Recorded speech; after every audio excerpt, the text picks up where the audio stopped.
ഉഷ്ണതരംഗവും കൊടും ചൂടും അപ്പർ കുട്ടനാടൻ കർഷകർക്ക് ഇത്തവണ നൽകിയത് ദുരിതവും കടക്കണിയും.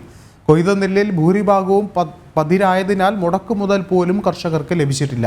നെൽകൃഷി മേഖലയെ ദുരിതബാധിത പ്രദേശമായി പ്രഖ്യാപിച്ച് സർക്കാർ സഹായം നൽകണമെന്നാണ് കർഷകരുടെ ആവശ്യം.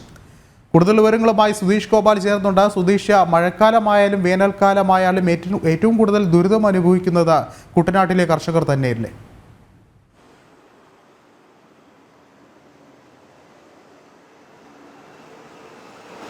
വിഷ്ണു, ഇത് കുട്ടനാടിന് സമാനമായി തന്നെ അപ്പർ കുട്ടനാടൻ മേഖലയിൽ സമാന രീതിയിൽ വലിയ രീതിയിലുള്ള കാർഷിക പ്രതിസന്ധി, അത് ഏറ്റവും പ്രധാനമായും നെൽകർഷകർക്ക് വലിയ പ്രതിസന്ധിയാണ് ഇത്തവണ ഉണ്ടായിട്ടുള്ളത്. അത് ഏറ്റവും പ്രധാനമായി ഉണ്ടായ പ്രശ്നം വിളവ് പകുതിയായി കുറഞ്ഞു എന്നത് തന്നെയാണ്. എന്നാൽ ചിലവാണെങ്കിൽ വർദ്ധിക്കുകയും ചെയ്തിരിക്കുന്നു. കാർഷിക ചിലവ് വർദ്ധിച്ച് ഓരോ വർഷവും ആവർത്തിച്ച് വരാതിരിക്കുന്നതിനാണ് കുട്ടനാട് പാക്കേജ് അടക്കം പ്രഖ്യാപിച്ചുകൊണ്ട് മുന്നോട്ട് സ്വാമിനാഥൻ കമ്മീഷൻ്റെ നിർദ്ദേശങ്ങളും മറ്റും നേരത്തെ വന്നിരുന്നത്. എന്നാൽ അതൊന്നും കൃത്യമായി തന്നെ മാറി ഭരിച്ച സർക്കാരുകൾ നടപ്പാക്കാതെ വന്നതോടെ വലിയ രീതിയിലുള്ള പ്രതിസന്ധിയാണ് ഇപ്പോൾ കർഷകർ നേരിടുന്നത്.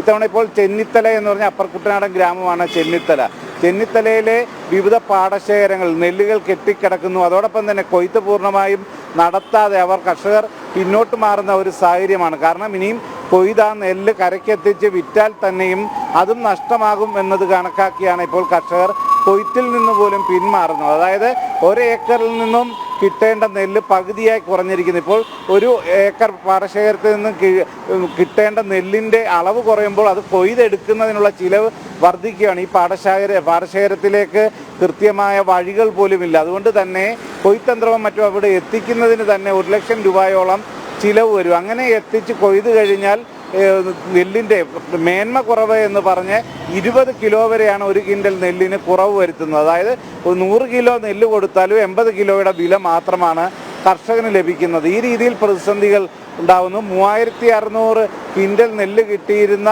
പാടശേഖരത്തിൽ നിന്നും അത് 1500 കുറയുന്നു. ആ രീതിയിൽ കൊയ്ത നെല്ല് പാടത്ത് കെട്ടിക്കിടക്കുന്നു. ഇത് ചാക്കുകളിലാക്കി വള്ളത്തിൽ കയറ്റി കരയിലെത്തിച്ച് നൽകുന്നതിനും പണം കർഷകർ തന്നെ നൽകേണ്ടി വരുന്നു. ഈ ഒരു സാഹചര്യത്തിലാണ് ഏക്കർ കണക്കിന് പാടത്തെ നെല്ല് കൊയ്യാതെ കിടക്കുന്നത്. ഈ കൊയ്ത്ത് ഉപേക്ഷിക്കുന്നതാണ് താരതമ്യേന ലാഭം എന്ന ഒരു നിലപാടിലാണ് കർഷകരുള്ളത്. 1 ഏക്കർ പാടശേഖരത്തെ കൃഷി ചെയ്ത് അത് വിളവാകുന്ന കൊയ്യാൻ പാകമാകുന്ന പരുവത്തിലെത്തിക്കുന്നതിന് തന്നെ ഏതാണ്ട് 50,000 രൂപയോളം ചിലവ് വരും. എന്നാൽ ഇപ്പോൾ ഇതിന് കിട്ടുന്നത് 36,000 40,000 രൂപ മാത്രം കിട്ടുന്ന സാഹചര്യത്തിലേക്ക് പോകുമ്പോൾ കർഷകർക്ക് വേറെ നിവൃത്തിയില്ലാതെ വരുന്നു. ഈ ഒരു പ്രത്യേക സാഹചര്യം ഉണ്ടാവാനുള്ള പ്രധാന കാരണം ഈ പ്രാവശ്യത്തെ കടുത്ത വേനലും ഉഷ്ണതരംഗവും അടക്കമുള്ള ഒരു കാലാവസ്ഥയായിരുന്നു എന്നതാണ് കർഷകർ ചൂണ്ടിക്കാട്ടുന്നത്. ഈ ഒരു സാഹചര്യത്തിൽ ഈ പാടശേഖരത്തെ കർഷകർക്ക് ഇതൊരു പ്രതിസന്ധി മനസ്സിലാക്കിക്കൊണ്ട് സർക്കാർ അതിനുള്ള നഷ്ടപരിഹാരം നൽകുന്നതിനുള്ള ഒരു പ്രഖ്യാപനം ഉണ്ടാകണമെന്നതാണ് കർഷകരുടെ പ്രധാന ആവശ്യം. വിഷ്ണു, വ്യക്തമാണ്. സുധീഷാണ് വിശദമായ റിപ്പോർട്ടുകൾ പങ്കുവച്ചത്.